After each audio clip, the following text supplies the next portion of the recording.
Del resentimiento al perdón, una puerta para la felicidad. En nuestra vida hay circunstancias, situaciones, comportamientos que debilitan la conciencia de uno mismo, que atentan contra nuestra estima y desarrollo. Podremos identificar 3 comportamientos típicos que debilitan la conciencia de sí mismo. El resentimiento. El resentimiento es el desperdicio que va quedando cuando las necesidades se manejan mal y no se satisfacen. Entonces aparece la frustración, la resignación y la pasividad, creyendo que no es importante, que no vale la pena. La negación de sí mismo, cuando la necesidad se niega, se convierte en impotencia y en rabia y se instala como una alternativa en nuestro estilo de vida. El resentimiento está asociado a la ruptura del contacto, a la importancia para recuperarlo, a la pérdida y a la negación. Se expresa mediante la amargura de la violencia, de la lástima, expresiones todas que alteran nuestro equilibrio emocional y biológico. La rabia es una energía bloqueada que aparece cuando se pierde el contacto con el objeto deseado. Es fácil quedar atrapado en la impotencia, buscando salidas por atajos y vericuetos para no sentir la rabia. El que siente rabia se orienta hacia el pasado, buscando al culpable, pero se encuentra el camino lleno de recuerdos vagos y sin sentido. Miles de contactos fragmentados, recuerdos desilvanados, problemas y relaciones sin soluciones desde la interioridad. La rabia tiene que ver con el abandono inicial, la situación que aún permanece abierta, quedando el pasado como única alternativa para el contacto perdido. La rabia se inicia en la ruptura del contacto, se mantiene por la incapacidad para renovar el contacto y se cierra cuando se expresa, pero siempre queda la herida de lo que no quedó concluido. La rabia es una respuesta orgánica y auténtica, pero carente de foco, un reclamo del derecho que cada uno tiene de mantener los contactos, sintiéndose impotente por no lograrlo. La rabia, en su aspecto positivo, es algo que brota de adentro y obliga al organismo a buscar una expresión coherente.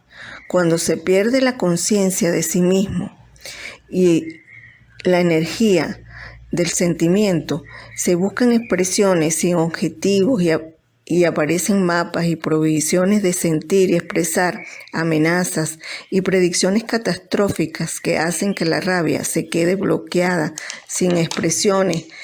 Cuando alguien queda atrapado por la rabia, le quedan 3 opciones: la violencia, la parálisis o ser valiente y tener el coraje para tomar decisiones creativas.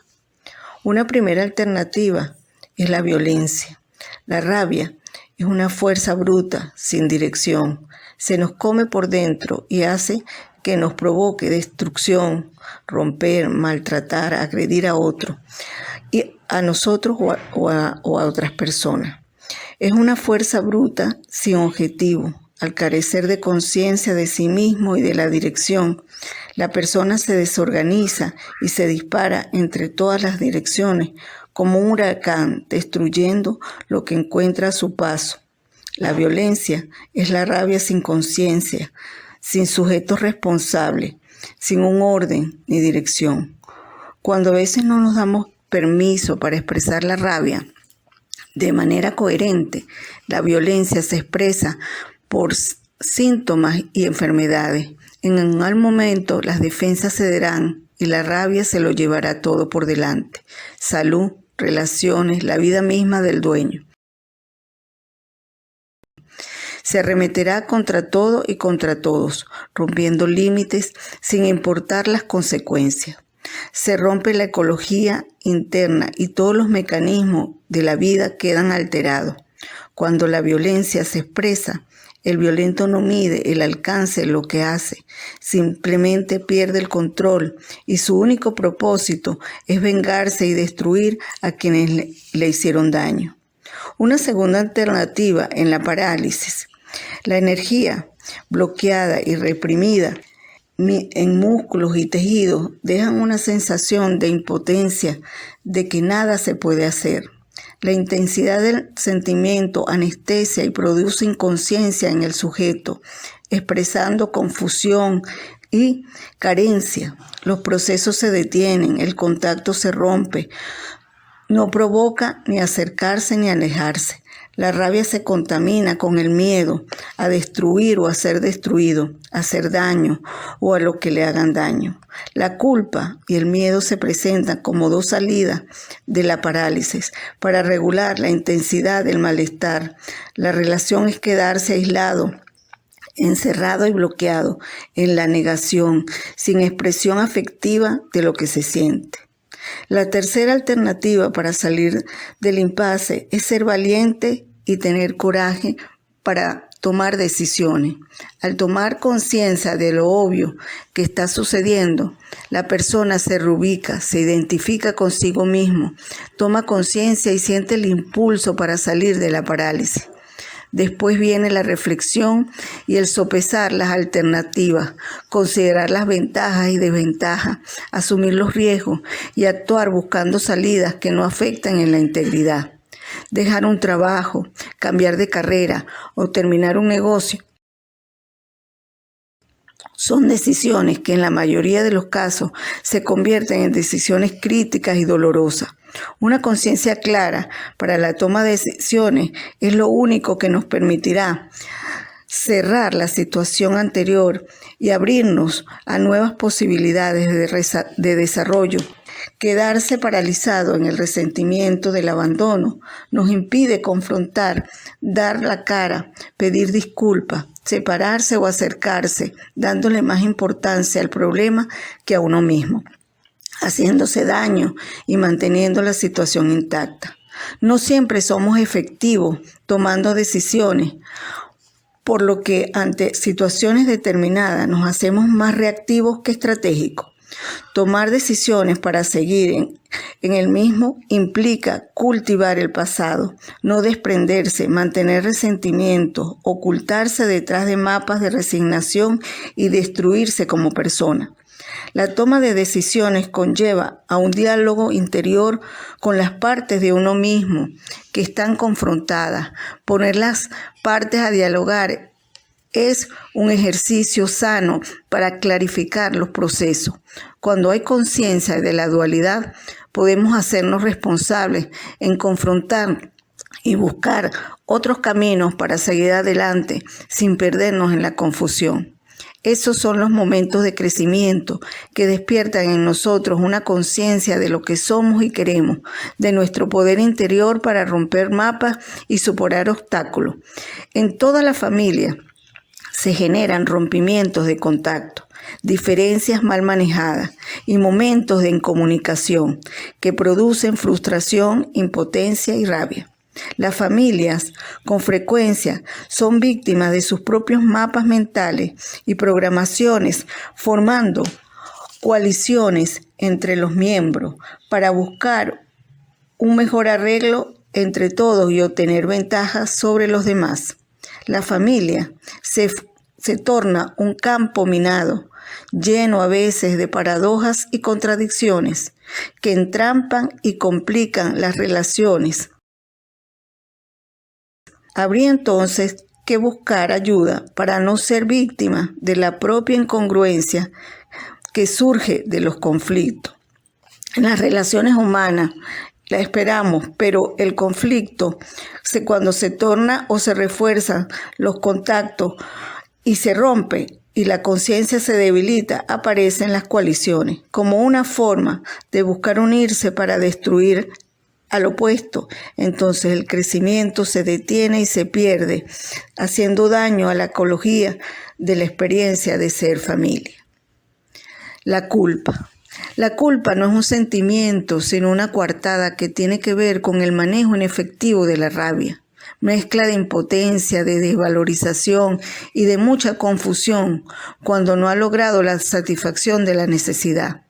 En términos simples, el sujeto busca destruir lo que a su juicio le impidió su objetivo y en el proceso se hace daño a sí mismo porque en lugar de destruir lo que está fuera o de agredir al otro, arremete contra su propia integridad. En toda culpa observamos, por un lado, una pérdida de la conciencia que guía y orienta y una pérdida de contacto consigo y con sus objetivos. Muchas personas, cuando experimentan la pérdida de sí y del contacto, se sienten desubicados, sin derecho a sentir y a expresar lo que siente, lanzándose por el vacío del sinsentido y de la negación. La culpa tiene dos propósitos: negar lo que se siente y tratar de recuperar el contacto perdido. Por un lado, distraer la atención para mantenerse en contacto con el objeto amado, resentido inicialmente. La persona se culpabiliza por haber perdido el afecto, por no haber expresado lo que debería haber hecho que no hizo. En fin, por medio de la culpa, mantiene íntegro, intacto, mientras se descalifica y se paraliza. Las personas terminan con excusas y coartadas que le permitirán protegerla de su propia violencia, generando más violencia en contra de sí mismo. Los pensamientos automáticos y negativos. De tanto ir el cántaro al agua se rompe. De tantas desvalorizaciones, culpas, amenazas y predicciones catastróficas, terminamos convertidos las mentiras en verdades. Con la incongruencia se pierde el sentido de sí mismo. La conciencia propia y la negación se convierten en afirmación. No sé, no puedo, no tengo, no debo, nadie me quiere, no lo lograré. Son expresiones negativas que dan lugar a confusiones, incongruencias y toma de decisiones equivocadas. Los pensamientos automáticos, negativos y los comportamientos destructivos son salidas de emergencia que tranca la energía, la conciencia y la seguridad para la vida. Pensando en negativo, descalificando y buscando caminos alternos para ser aceptados, para tener bienestar, éxito y prosperidad, solo lograremos apartarnos de nosotros mismos. El pensamiento automático negativo es un mecanismo de supervivencia aprendido de padres descalificadores que descalifican y enseñan al hijo que a través de la descalificación es una manera válida de hacer contacto, utilizando la descalificación como formato comunicacional para expresar amor, el cariño al hijo. El niño termina pensando que si sus padres lo descalifican es porque lo que ellos dicen es la verdad, y si ellos lo afirman, así debe ser. La descalificación se instala en forma de mapas, valores y comportamientos, destruyendo la confianza del niño en sus propios procesos orgánicos. Cuando el contacto de padres a hijos se hace mediante la descalificación, lo que se le ofrece al niño es una mentira que él acepta como verdad. Si vivimos de resentimientos, de culpa y pensamientos inefectivos, necesitamos un lenguaje descalificador. En nuestra vida cotidiana, el lenguaje es la persona. El Catecismo de la Iglesia Católica advierte la insuficiencia de la voluntad cuando no es seguida por los sentimientos. La perfección moral consiste en que el hombre no sea movido al bien solo por su voluntad, sino por su corazón.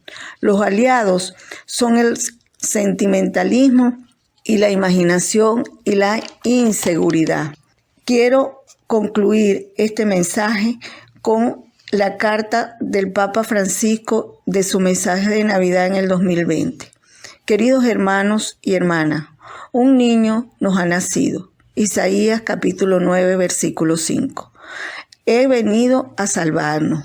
Él nos anuncia que el dolor y el mal no tienen la última palabra. Resignarse a la violencia y a la injusticia significaría rechazar la alegría y la esperanza de la Navidad. Jesús nació en un establo que, envuelto en el amor de la Virgen María y San José, al nacer en la carne, el Hijo de Dios consagró el amor familiar. Que la Navidad sea para todos una oportunidad para redescubrir la familia como una vida y de fe, un lugar de amor que acoge, de diálogo, de perdón, de solidaridad fraterna y de alegría compartida, fuente de paz para toda la humanidad. A todos una feliz Navidad.